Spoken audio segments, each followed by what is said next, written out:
जय बिहारी जी की। आज मैं आपको कृपा मंजरी भाग 1 का अध्याय 9 श्रवण कराने जा रही हूँ। बिहारी जी को फलाहार चाहिए था और मुझे अन्न। मेरे मन में बिहारी जी ने आज अपना दर्श दिखलाया। भोग के लिए फल लेकर जाऊं, ऐसा बतलाया। मैंने कहा ठीक है, क्योंकि उनके मन मुताबिक मेरी सेवा चलती है। मंदिर में मैंने सोचा कि मेरी भूख मेरे भोजन का क्या। घर जाकर मैं थक जाऊंगी, बिहारी जी मेरा होगा क्या। रात भोग की आरती समाप्त ही हुई थी कि एक गोस्वामी जी ने आमंत्रण दी। भगवत प्रसाद ग्रहण करने का आग्रह किया। रात भोग सेवा समाप्त करके हमारे घर भी पधारिएगा। मंदिर के बाद जरूर मिलिएगा। एक बुजुर्ग सेवायत गोस्वामी ने कहा आदर और प्रेम से, ये लीजिए दूध भात। दिया प्रेम और भक्ति भाव के साथ। हैरान थी ये सोच के, मूर्ख थी मैं जो परेशान थी अपने भोजन को लेके। बिहारी जी ने सब योजनाएं बनाई थीं, परंतु मैं मूर्ख कुछ भी न समझ पाई थी। स्वादिष्ट भागवत प्रसाद का सम्मान किया, दिव्य बहुमूल्य प्रसाद ग्रहण किया। खुद भी आनंद की अनुभूति करते हैं, साथ में ये तो मुझे भी करवाते हैं। कितना प्यारा रिश्ता है ये हमारा, इसके बारे में क्या कहा जाए। फिर क्यों चिंता करूं और किसी और को ढूंढ क्यों पूजा जाए। जय बिहारी जी की। कुछ समय पहले एक दिन बिहारी जी ने मुझे कहा कि वे नहीं चाहते हैं कि आज मैं उनके लिए रोज की तरह पराठा, सब्जी इत्यादि लेकर के आऊं। उन्होंने फरमाया, आज मुझे केवल फल को अर्पण करो। मैं भी उनकी बात मान गई और अन्य अलग अलग तरीके के फलों को अमनिया करके टिफिन में डालकर उनको मैंने भोग अर्पण किया।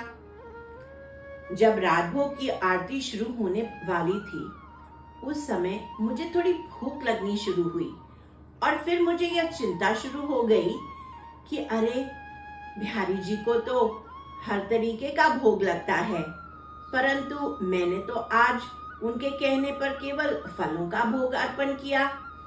और रोजमर्रा का मेरा नियम ये था कि जो मैं बिहारी जी को भोग लगाती थी, फिर बाद में उसे सेवा के बाद घर जा करके प्रसाद स्वरूप उसे ही ग्रहण करती थी। आज तो प्रसाद के लिए मेरे पास केवल फल थे, या मुझे घर जाकर दोबारा अपने लिए कुछ भोजन बनाना पड़ेगा। अब यह सोच सोच करके मुझे चिड़चिड़ाहट होने लगी। एक तो मैं थक जाऊंगी, यहाँ बिहारी जी तो भरपेट भोजन कर रहे हैं और मुझसे केवल फल ही लाने को कहा। ये तो बात ठीक नहीं हुई। अब मैं बड़बड़ाने लग गई। जब मैं पोशाक सेवा के लिए बैठी तो मैं थोड़ी सी खिसियाई हुई सी थी। ये कहें कि मेरा जो मन था वह थोड़ा बिगड़ा हुआ था और मैं कर तो रही थी पोशाक सेवा, पर मन ही मन में बिहारी जी को कह रही थी, तुम तो अपना पेट भर के बैठ गए हो और मुझे तुम भूखे रखोगे क्या। फलों से मेरा सारा दिन निकल जाएगा, जा करके आराम करूंगी और फिर खाना बनाऊंगी और फिर खाऊंगी। ये तुमने क्या किया। अब मुझे नहीं पता, तुम ही मेरे लिए कुछ अन्न के प्रसाद का तैयारी करो। ऐसे मैं कह रही थी और पोशाक सेवा कर रही थी। तभी मैंने देखा पोशाक सेवा समाप्त हो गई थी और चंदन कोठरी के दरवाजे में ताला लग करके गोस्वामी जी वापस जा रहे थे अपने घर की तरफ। एक बुजुर्ग गोस्वामी जी के हाथ में कुछ था, वो लेकर के सीढ़ियों के नीचे उतर गए। अनायास ही उन्हें न जाने क्या प्रेरणा हुई, वह वापस आए और उन्होंने आकर के मुझे वो कुल्हड़ देते हुए कहा, ये आप आज पा लीजिए, दूध भात है। और मैंने उनका चेहरा देखा, क्योंकि वो ज्यादातर कभी मुझे इस तरीके से प्रसाद नहीं दिया करते थे। और आज के दिन, उस दिन जब मैं बिहारी जी से लड़ाई कर रही थी मन ही मन कि मुझे कुछ अन्न का प्रसाद दो, अन्न का प्रसाद दो, तो ये दूध भात उन्होंने घर जाते हुए गोस्वामी जी को प्रेरणा देकर मुझे दिलवा दिया। इसके पहले एक और मजेदार बात हुई थी जिससे मैं काफी विस्मित थी। जब मैं राजभोग आरती करने के लिए नीचे उतरी तो गिरिराज जी के पास में अपने लिए स्थान ढूंढ रही थी आरती करने के लिए। तभी वहां से छोटू गोस्वामी जी आए और उन्होंने मुझे देखते हुए कहा, आज भागवत का संपन्न हो रहा है, प्रसाद है, और आज आपको हमारे घर आकर के भागवत प्रसाद को ग्रहण करना है। मैं किसी के घर जाती नहीं। फिर उन्होंने मुझे डांटते हुए कहा, भूल मत जाइएगा, सेवा करने के बाद सीधा आकर के प्रसाद ग्रहण करना है। अब मुझे मुस्कुराहट भी आने लगी। मैं समझ गई कि ये जो इतनी देर से मैं बिगड़ रही हूँ बिहारी जी के ऊपर कि आप मेरे कुछ अन्न प्रसाद का इंतजाम करिए, तो उन्होंने झटपट छोटू गोस्वामी को प्रेरणा देकर मुझे न्योता दिलवा दिया। और उनको तो छुट्टी मिल गई, क्योंकि अब मुझे घर जाकर के खाना बनाने की अपने लिए जरूरत नहीं होगी। इसे संयोग कहें या बिहारी जी की करनी। इस तरीके से बिहारी जी ने मेरे लिए इतना अन्न का प्रसाद की व्यवस्था कर दी कि शाम तक भी घर जा करके मुझे अन्न का प्रसाद बनाने की अपने लिए जरूरत नहीं हुई। जब बाद में भूख लगी तो मैंने दूध भात खा लिया।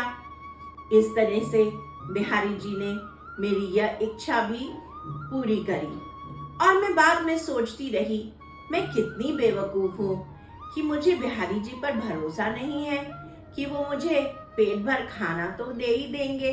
जब मैं उनको फल अर्पण कर रही हूँ तो क्या मुझे विश्वास नहीं रखना चाहिए, या शायद मेरा ये बड़बड़ाना भी गलत है।